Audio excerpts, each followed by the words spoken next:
Greenland की रहस्यमयी खींच, अमेरिका, रूस और चीन की जंग। उत्तरी ध्रुव के ठंडे बर्फीले इलाके में एक विशाल द्वीप था। नाम था ग्रीनलैंड।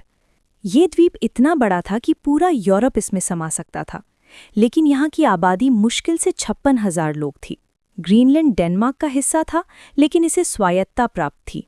बाहर से देखने पर यह सिर्फ बर्फ और ठंड का साम्राज्य लगता था, लेकिन अंदर से ये एक खजाना था, दुर्लभ खनिज, तेल, गैस और रणनीतिक महत्व से भरा हुआ। जैसे जैसे जलवायु परिवर्तन के कारण बर्फ पिघल रही थी, नए समुद्री रास्ते खुल रहे थे और दुनिया की महाशक्तियां इसकी ओर खिंचती चली आ रही थीं। कहानी शुरू होती है एक ठंडी रात से। ग्रीनलैंड की राजधानी नूक में एक छोटा सा कैफे था। उस कैफे में 3 रहस्यमय यात्री बैठे थे। एक अमेरिकी जासूस एलेक्स, एक रूसी सैनिक इवान और एक चीनी निवेशक ली। तीनों अलग अलग टेबल पर बैठे थे, लेकिन उनकी नज़रें एक ही चीज़ पर टिकी थीं। कैफे की दीवार पर टंगा आर्कटिक का नक्शा, जिसके बीचों बीच ग्रीनलैंड चमक रहा था। बाहर बर्फीला तूफान था, लेकिन अंदर की गर्माहट में तीनों अपनी अपनी योजनाएं बुन रहे थे। एलेक्स, अमेरिकी जासूस, मन ही मन सोच रहा था, ग्रीनलैंड हमारे लिए राष्ट्रीय सुरक्षा का सवाल है। यहाँ थुले एयरबेस है जो मिसाइलों की निगरानी करता है। रूस और चीन की गतिविधियां बढ़ रही हैं। रूसी पनडुब्बियां, चीनी जहाज सब यहीं घूम रहे हैं। अगर हम ग्रीनलैंड को नियंत्रित करें तो आर्कटिक में हमारी रक्षा और मजबूत हो जाएगी। उसे पूर्व राष्ट्रपति डोनाल्ड ट्रंप की बातें याद आईं, जब उन्होंने कहा था कि अमेरिका को ग्रीनलैंड खरीद लेना चाहिए। जलवायु परिवर्तन से नए शिपिंग रूट खुल रहे थे, जैसे नॉर्थ वेस्ट पैसेज, जो एशिया से यूरोप तक का सफ़र छोटा कर देगा। अगर रूस या चीन यहाँ कब्जा जमा लेते तो अमेरिका की सुरक्षा खतरे में पड़ सकती थी। तभी इवान, रूसी सैनिक, अपनी कॉफ़ी का घूंट लेते हुए हल्के से मुस्कुराया। वो सोच रहा था, ग्रीनलैंड हमारे लिए आर्कटिक की कुंजी है। हमारी नौसेना यहाँ अभ्यास कर रही है, मिसाइलें तैनात हैं। रूस का आर्कटिक इलाका सबसे बड़ा है, लेकिन ग्रीनलैंड हमें यूरोप और अमेरिका के और करीब ले आता है। इवान को याद था कि रूस ने आर्कटिक में कई सैन्य अड्डे बनाए हैं। ग्रीनलैंड की जियो स्ट्रेटेजिक स्थिति उन्हें दुश्मनों की निगरानी में मदद कर सकती थी। बर्फ पिघलने से नए रास्ते खुल रहे थे, जो रूस के लिए व्यापार और सैन्य दोनों रूपों में फायदेमंद थे।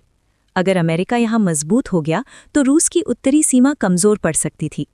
दूसरी ओर ली, चीनी निवेशक, चुपचाप अपना लैपटॉप खोल चुका था। वो मन ही मन मुस्कुरा रहा था। ग्रीनलैंड में दुर्लभ पृथ्वी तत्व हैं, जो इलेक्ट्रॉनिक्स, बैटरियों और हथियारों के लिए बेहद ज़रूरी हैं। चीन पहले ही दुनिया का सबसे बड़ा उत्पादक है, लेकिन यहाँ निवेश करके हम अपना दबदबा और बढ़ा सकते हैं। ली जानता था कि चीन रूस के साथ मिलकर आर्कटिक में सैन्य अभ्यास कर रहा है। ग्रीनलैंड की स्वतंत्रता की बातें उनके लिए एक सुनहरा मौका थीं। अगर ग्रीनलैंड स्वतंत्र हुआ तो चीन बिना डेनमार्क की अनुमति के यहाँ आसानी से घुस सकता था। नए समुद्री रास्ते चीन के बेल्ट एंड रोड इनिशिएटिव को और मजबूत कर सकते थे। अचानक कैफे का दरवाज़ा खुला। एक स्थानीय इनुइट बुजुर्ग अंदर आए। उनका नाम था कालुक। उन्होंने तीनों को देखा और गंभीर आवाज में बोले, तुम सब यहाँ क्यों हो? ग्रीनलैंड हमारा घर है, न कि तुम्हारी जंग का मैदान। अमेरिका सुरक्षा के बहाने कब्जा चाहता है, रूस सैन्य ताकत से और चीन पैसों से। कालुक की आंखों में दर्द था। बर्फ पिघल रही है और उसके साथ हमारी संस्कृति भी। हम स्वतंत्रता चाहते हैं, लेकिन महाशक्तियों की दखल से डरते हैं। उन्होंने ट्रंप की वो बात भी याद दिलाई जब ग्रीनलैंड को खरीदने की कोशिश ने डेनमार्क को नाराज कर दिया था। तीनों यात्री चुप हो गए। बाहर तूफान थम चुका था। सुबह की पहली किरणें ग्रीनलैंड की बर्फ पर चमक रही थीं। एलेक्स ने सोचा, हमें ग्रीनलैंड चाहिए, क्योंकि रूस और चीन यहाँ आगे बढ़ रहे हैं। इवान ने मन ही मन कहा, ये हमारे उत्तरी द्वार है। और ली मुस्कुराया, हमारे लिए ये खजाना है। लेकिन कालुक ने आखिरी चेतावनी दी, ये जंग सिर्फ बर्फ पर नहीं, दिलों पर भी है। ग्रीनलैंड किसी का गुलाम नहीं बनेगा। कहानी यहीं खत्म होती है, लेकिन असली दुनिया में ये संघर्ष अब भी जारी है। अमेरिका रक्षा के लिए, रूस सैन्य विस्तार के लिए और चीन आर्थिक फायदे के लिए ग्रीनलैंड पर नजर रखे हुए हैं। क्या ग्रीनलैंड स्वतंत्र रहेगा या महाशक्तियों का शिकार बनेगा? ये समय ही बताएगा। अगर आपको ये वीडियो अच्छा लगा हो तो लाइक, शेयर और कमेंट ज़रूर करें। और अगर चैनल पर नए हैं तो सब्सक्राइब करना ना भूलें। धन्यवाद।